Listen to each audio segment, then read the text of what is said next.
Hello and welcome to Perspectives. Perspectives.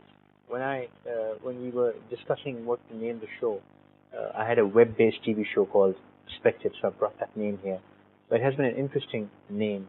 In every show, at least once or twice, a guest says perspective. Right now, we are doing special shows for Ramadan. And the reason I mention this is we have perspectives even of religion, where how we understand it. There is a common perspective, but there's a deeper perspective. There's a perspective which was handed over to me by my parents, by the society, but there's a perspective which, as an intelligent human being, I need to establish for myself. A perspective which has to come from questioning. Not questioning you, not questioning him, but questioning myself. I need to ask myself that is this ritual? Is this prayer? Is this worship? What is it? If Allah Ta'ala has asked me to do something, He couldn't have done it meaninglessly. Every little thing that He has made fard for me. Basic aspects of life. Obviously, there is meaning to it which I may not yet understand. Even the most educated students of Islam may not yet understand. But there has to be a bigger meaning. And as we go through science, technology, growth, evolution, we're understanding more and more. But that understanding can only come through questioning. Questioning yourself, through introspection. And Ramadan is one of those months where you get that great freedom and an opportunity to sit quietly, ponder, evaluate, think, where distractions have been cut down. And a lot of people may not agree with me. I'm also a software developer in my personal life. And when I'm really getting into a creative mode of coding, I don't eat much. And as I get more and more tired, which means less sleep, and as I get hungrier, I develop and I write better code. So there's something which kicks in, and just adrenaline goes high, and you start just doing better. The reason I'm invoking this is that when you are eating less, you're sleeping less, but you're of course getting tired, but you're not heavy with the biryanis and the niharis in your stomach. You will have a better opportunity to think. Your creative mind would work better. There's just so many, millions of aspects of every little aspect of Islam that I could spend a lifetime and still not understand. But my humble effort to answer a few questions through my honored guest. Great pleasure to introduce somebody I just met recently, but I am honored that one of the very few people who gives me objective answers. Every answer opens 20 new questions. Mufti Najeeb Khan, thank you very much, sir, for taking the time out once again. Last time when we talked, you said a few things and I could not get my answers. You talked tolerance and patience, and when I was closing, I talked of tolerance, which may have had, may God forgive me, an air of arrogance, that I know I am better, so I'm going to disregard your allegation. So please elaborate on that. We also talked about doing out of fear. And I am hell-bent these days. I'm just stuck that I want God's pleasure. Because if He's pleased with me, He will bless me. So I don't want a laptop or a car or money or health or wealth or life. I just want Him to be pleased with me, because I know if He's pleased with me, He'll give me all that I need. So what does that pleasure mean? How do I come close to God? God says, I'm closer than your jugular. But how does He accept me in His closeness? How do I spend this month to achieve and attain that closeness? Sir, I open it to you. Jazakallah. Thank you very much. And I really couldn't get it while you was saying me that my answers opens the questions. It was praising or absolute praise. Okay. The good one, Jazakallah. Actually, the thing is that once I'm saying that I really want to get the pleasure of Allah subhanahu wa ta'ala, so the question comes that how Allah subhanahu wa ta'ala will please with me. What actions really He needs. So the actions which He needs is, simple thing is, you see, I have to understand the problem with me, and like you mentioned in the intro also, that perceptions problem is the greatest problem, because management sciences say that human beings, they always, their attitude and behaviors comes according to their perception. Sure. They deny ground reality. They deny ground reality. They act according to their perception. So we really need to fix our perception clear. The perceptions need to be very clear what it is. So the actual thing which I have to really understand, that what Allah subhanahu wa ta'ala wants from me in this Ramadan, why Allah subhanahu wa ta'ala created this Ramadan, how I will get the pleasure of Allah subhanahu wa ta'ala. So for this, I have to understand the perception of the deen.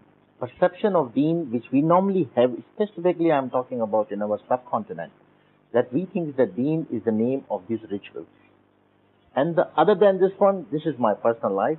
I'll follow according to my norms, according to my discourses which developed in the society, in my family, in my traditions, in my values, nothing to do with the deen. Now this is the problem. You see, deen, what Nabi Kareem sallallahu alaihi wasallam mentioned in hadith, is like a house. For this house, the foundation is iman, is the beliefs. And after that, there are the pillars, which we're talking about, the 5 pillars. These are the rituals.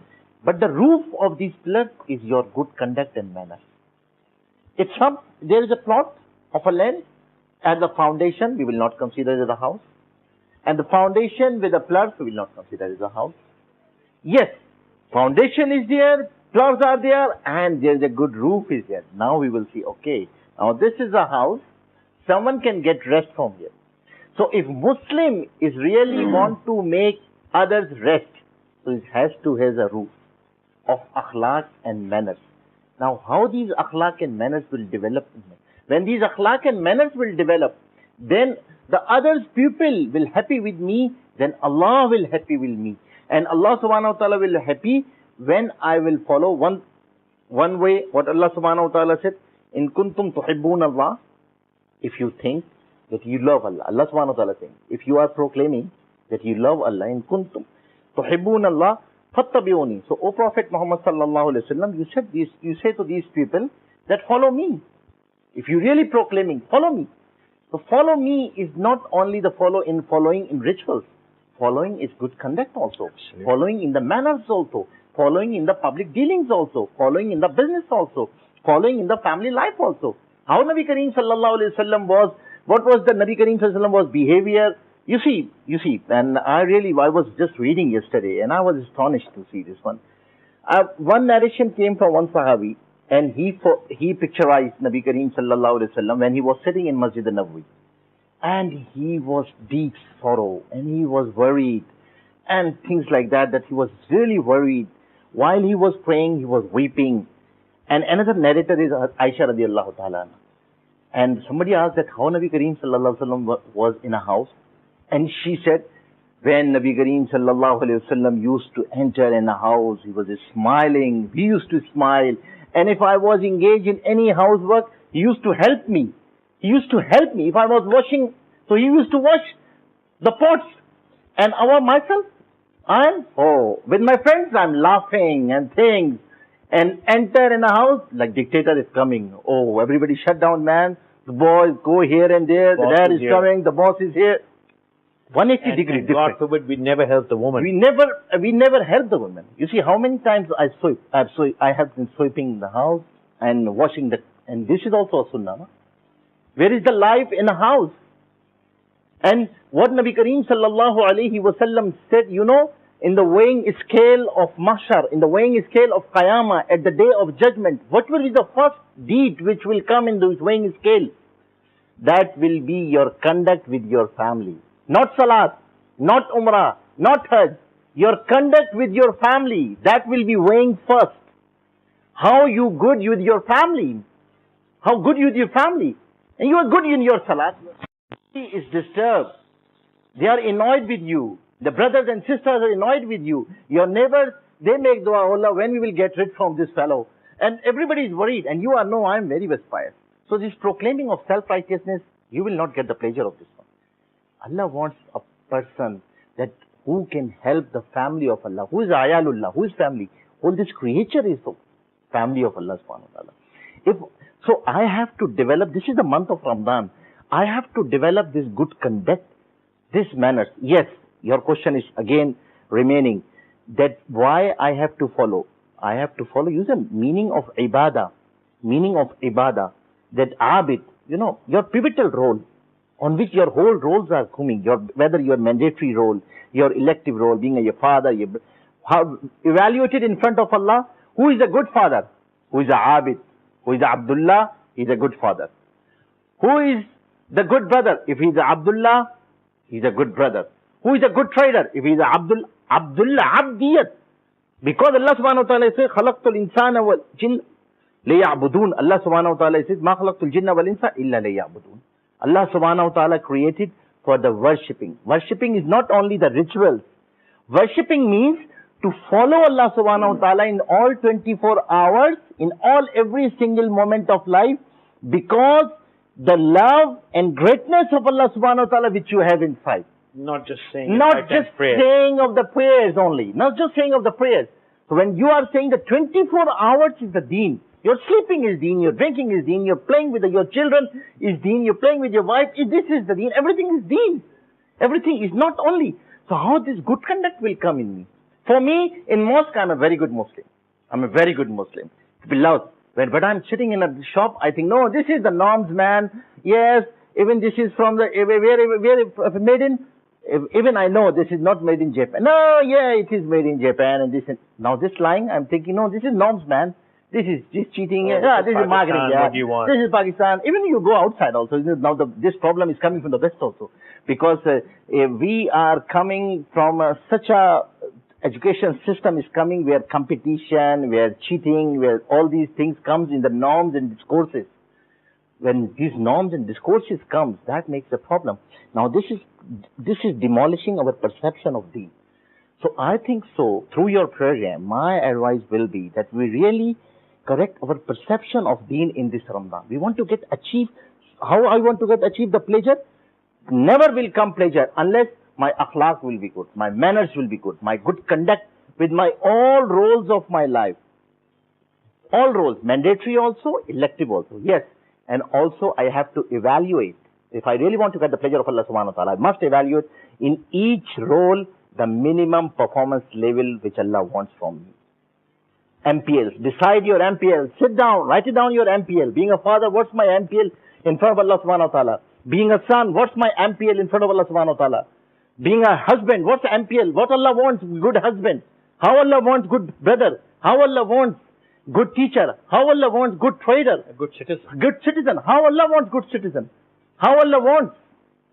For me, this is very easy to start backbiting. Oh, government is not doing this. Okay, man, forget about the government. This fifth suite is government. No?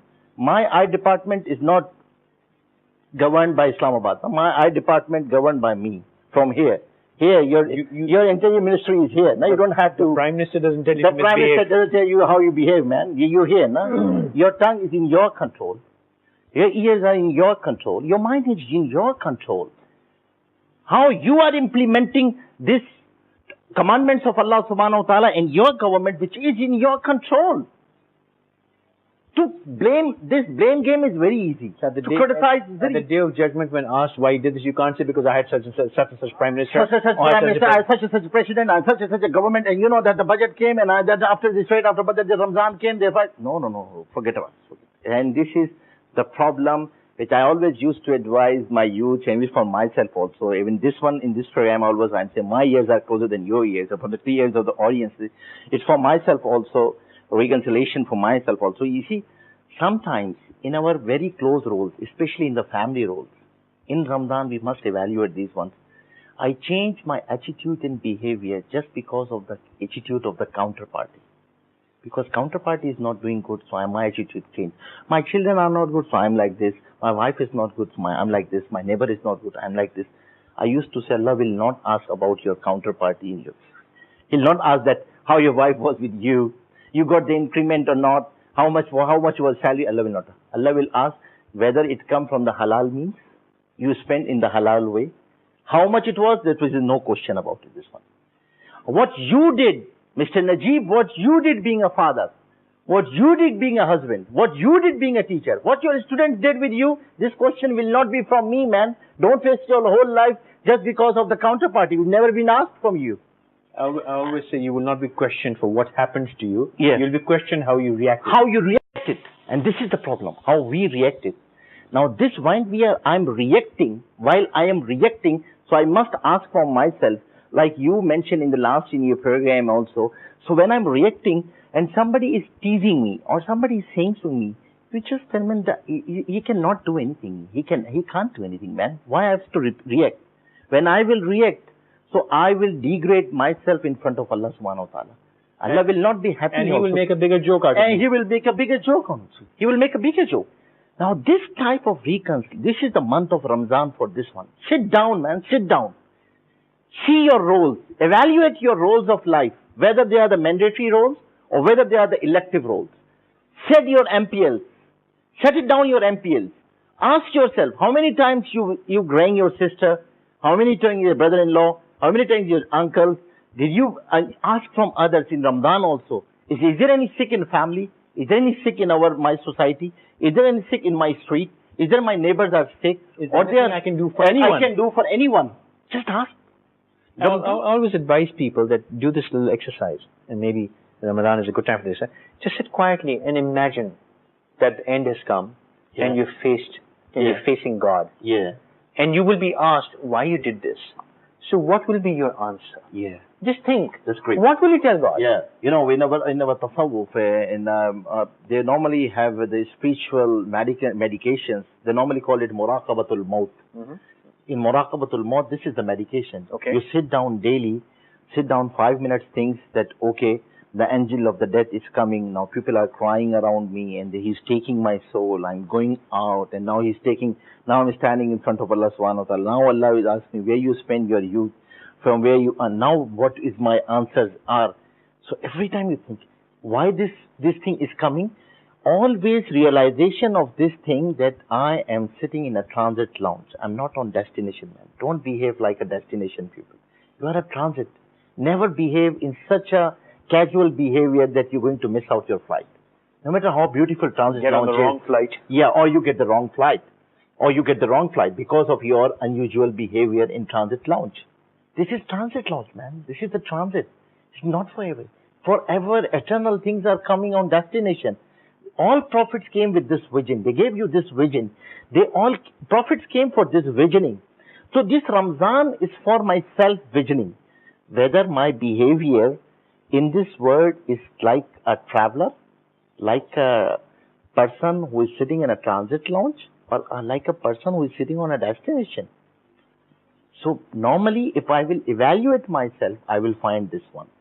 And also, I see that my level of tolerance, my level of patience, where my level of patience is, where my level of tolerance. You see, most of the family quarrels, I'm Mufti, normally comes to Dar Lista. People come with family problems and this. If you find out the issue is tolerance, lack of tolerance. If someone can just stop while somebody was in, you just stop, man. Don't answer, just stop. Take your way, just stop. You don't have to answer everything. You don't have to answer everything. You don't have to answer. In fact, a lot of people instigate you so you would answer and make a fool of yourself. And make a fool of yourself. Or increase the fire. And unfortunately, in our past, we have seen people globally played up on taking advantage of our reactions. They normally enjoy it. You see how they do it for entertainment. They do it for entertainment. So and then they tell the world, look at them. Look at them. I used to say this is not the nature of a human being. This is the nature of a fuel. This is the nature of a petrol. And we are actually playing into the hands. And in the hands, man. We are not like a petrol, man. You just give them a tick and do. See, it's not like we are the human beings, man. Okay, I'm going to interrupt you here on this point. We're going to talk about tolerance. Another topic I would like to touch today is women's rights. It's a topic which has gone ballistic about Islam, about Pakistan, in particular Islam, which is very unfortunate. We have repeatedly defended our position on women's rights and tried to explain that Islam gives freedom to women. And the counter argument is, why do they have to cover the head? Frankly, pretty much every religion asks women to cover the head. What cultures and societies do is not a reflection on religion. What Hindus do today is not really a reflection on Hinduism. what Christians do today is not a reflection of Christianity. That's cultural. I'd like to talk about that, and I would also like to, I'm really short on time, there's so much I need to do, maybe we'll do another session. We talk about women's duties towards Islam, or towards men. What are men's duties towards Islam and women? Let's talk about that. Take a short break first.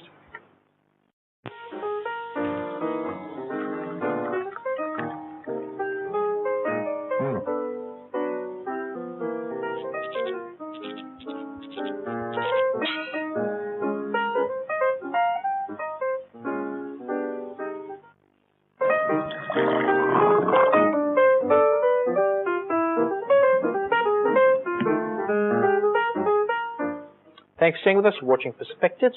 Mufti Sahib, we're short on time, so I will not waste any time. I'll go straight in. Intolerance or tolerance and patience. Please elaborate on that.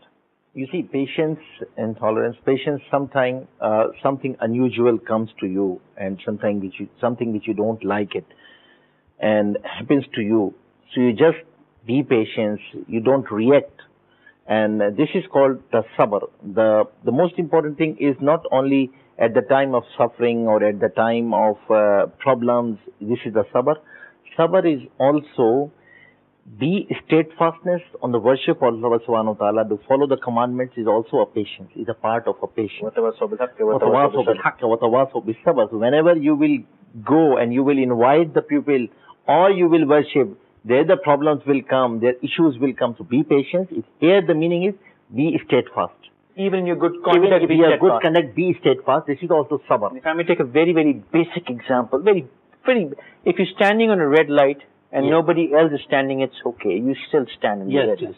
Yes, still stand. Because it's the right thing to do. It is the right thing to do. Be patient. You don't have to cross it. It's a very basic example. Yeah, very basic. And this is also, interrupt the one thing, that is also a part of the deen. It is also a part of the deen. Don't think that this is just because of the cultural thing or the values that the government of is for such and such country is saying. No matter whether the Victorian government is saying, Pakistani government is saying, this is the human being's safeguard. So this is, my religion is saying that stop. Now, this is the one sabr. The second sabr, the grade is the second grade. The second grade of patience is when something is coming to you, which you don't like it, and which you really don't like it, unusual thing is coming. So you are evaluating and you are asking yourself that Allah subhanahu wa ta'ala is sending me, so definitely He wants to upgrade me. He wants to upgrade me. Why He's sending this exam to me? Why He's putting me in the exam? My teacher used to say when we were teaching, learning this hadith, and he was the very simple fellow from one village, and he used to give me example. You see, he asked me, he said, Mufti Najeeb, if someone want to stay in a class and he don't want to go another grade, so he ever come in exam? Never. Ever want to come in exam? Definitely he want to upgrade. So when Allah subhanahu wa ta'ala is putting you in some exam, so He really wants to upgrade you. So be happy for it. And there was a very famous saying of Bakhtiyar Kaki rahmatullah, although we are not at that type of grade. When nothing happened unusual with him whole day, he used to say in the sky and say, Allah subhanahu wa ta'ala, you are not happy with me, man. What's happening? Nothing? No. And this was the level of patience. Like you are saying, whatever circumstances are coming, so like you mentioned, you will not be asked about these circumstances. You will be asked how you react at that circumstances. How you react. So sabr is directly attached with your reaction. I always say that if your challenges are not becoming bigger, you're doing something wrong. Yeah. Because if you're doing it right, every day you would have a bigger challenge. And you will upgrade yourself. Kindergarten, class 1, 10, inter, PhD, double PhD. And if you want to be a kindergarten whole life, so no challenge. That's fine. That's fine. Take you home. But if you want to be a CEO of a mega company, then you have to go through all these challenges. You have to go through all these challenges. So when circumstances are coming, you just be patience is from your inner side. And when what's happening, you see how the reward is coming. And Nabi Kareem sallallahu alaihi wasallam mentioned this is the month of sabr. Ramadan is a month of sabr, the month of patience. So when sabr is coming, and Allah subhanahu wa ta'ala says, Inna Allaha ma'as sabirin, that the protocol system of Allah subhanahu wa ta'ala's angels will be with you. You don't worry. If you are not answering, then angels will answer you. You don't worry. Abu Bakr Siddiq radiallahu ta'ala was sitting in a mosque and somebody was saying to him and he was quiet and then some anger came and he started answering. So Nabi Kareem sallallahu alaihi wasallam smiled. And Abu Bakr said, what happened, man? Why you were smiling? And Nabi Kareem sallallahu alaihi wasallam said, when he was quiet, angels were answering on your behalf. But when you start answering, they kept quiet. So actually, there is a system, an invisible system is also running. Allah subhanahu wa ta'ala is running the world with the angels. So whole protocol system will be with you. Allah is saying He will be with you if you will be patient. This reward is not any other deed. Righteous and patient. And righteous, of course. And patient. And patience. Yes. And if you're righteous and patient. And tolerance is also, you see, I really used to say this thing, and also is required in Ramadan more. Sometimes... I become short and I'm trying to cut down. We are very quick in this region of the world, in the Pakistan. We're very quick to react. We're very quick to prove that I'm right. If you were to question, if you say, oh, Islam is bad, I would immediately start attacking you and giving a reference. What's my duty? If every Tom, Dick and Harry is accusing me, making allegations or questioning me, am I supposed to answer to each one of them engaged? No, you don't have or I should just be patient and let my conduct and my character answer. Yes, this is the thing. Because the best invitation, the biggest dawah is your conduct and your manners. Islam ever, always spread with the conduct and the manners. Silent dawah. Silent dawah. This is a silent dawah. Because you see, your praying is inside the mosque. Your Hajj is at Haram. Zakat you are giving for the Muslims. So, and Roza, nobody knows. So how people will evaluate you? People will evaluate you according to your conduct and manners. They will not see your salat. They will not become a Muslim just because of your salat, because of your umrah, because of your hajj, because of your fasting. No. They will impress from your good conduct, from your good norms of trading. Your sadaqat and your amanat. Your sadaqat and your amanat. How trustworthy you are. The Prophet ﷺ was a Sadiq and Amin, and people believe him. And you believe him. And this is how, and therefore, he was being chosen from Hazrat Khadija radiallahu ta'ala being a trader, being a partner in Mudarba, and he sent to Syria just because of his trustworthiness. And so this trustworthiness, such type of conduct and manners and patience, these are the outcomes which we must really achieve this thing. Unfortunately, we become symbols of lack of trustworthiness. Yeah, lack of trustworthiness, lack of tolerance, lack of patience. We behave like we are the fuels, man. We are like a fuel. We are like a petrol. We are like a basin oil. Just put the fire and start reacting and just no tolerance, nothing. So this is really requirement of this Ramadan is not only outside the house, inside the house also. With conduct with my family also, with my wife, with my mother, with my parents, with my children, with everyone. I have a few minutes. I think I have about 5 minutes. But I want to touch this topic, and I think we will need another sitting for greater detail on this topic. Conduct of men towards a society and towards women. We're very quick to say the woman has to behave a certain way. If she doesn't do it, cover her, lock her up. And that has become a reflection, unfortunately, of Islam. The whole world is saying Islam oppresses women. Pakistanis oppress women. The society is against women. We do not want them to be educated. We do not want them to function in the society. What is, very quickly, the stand? You're going to say to me one of these days and ask these questions in depth. Sir. You see, one thing which Islam gave us the symbol and the mother. No, I must see who is the good father. Somebody's individual behavior is just due to his ignorance or due to misconception doesn't mean that Islam is saying this. Because it's giving you that if you really nurtured, you groomed nurturing and the grooming of good educated one daughter only. And the daughter is the woman. No? And why Allah subhanahu wa ta'ala is emphasizing this much that you must educate it? Yes, but again, the flip side of the coin is that kindly don't treat a woman like a $1 shop. It's not a $1 shop. Which actually, Mufti Sahib, no religion allowed. No religion allowed that please treat a $1 shop. Neither Hinduism nor Christianity nor Judaism. And my wife was a scarf and she was wearing the waves and she was inside. And then the guy came, he started. And I didn't start it. He just started, and you know why you people are so much pushing her and this and that. And I said, okay, ask her why she is wearing. I didn't say him. And she said, no, this is my way and thing. Then I said to her, you see, and there are two shops were there along with. One is the gold shop over there. I say, can you show me some diamonds from outside which is lying on the footpath? He said, no, diamonds are inside. I said, why not they put the diamonds here? He said, yeah, because this is the costly items, man. And I say, you know, in the $1 ship, everything is scattered on the footpath. Why it is? Why not they put it in the locker? He said, this is the $1, man. I said, this is the difference between us and you, man. We treated a woman like a diamond. There is a courtesy. There is a thing. There are the values. We don't treat like a $1 ship. But I'm saying this balancing is needed. Because you see, one thing, like you put her in a jail and you put her no education, nothing.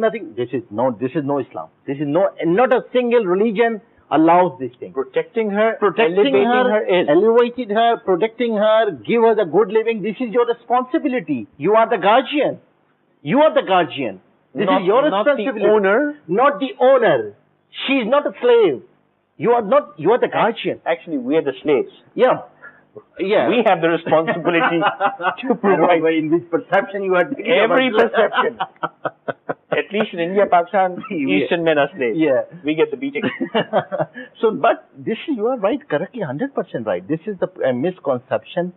Sometimes therefore, our cultural things are that the man-dominated culture is in some areas, some customs, and that gives the bad impression that this man-dominated is just because of the Islam. It's nothing to do with Islam. I want to touch on this now.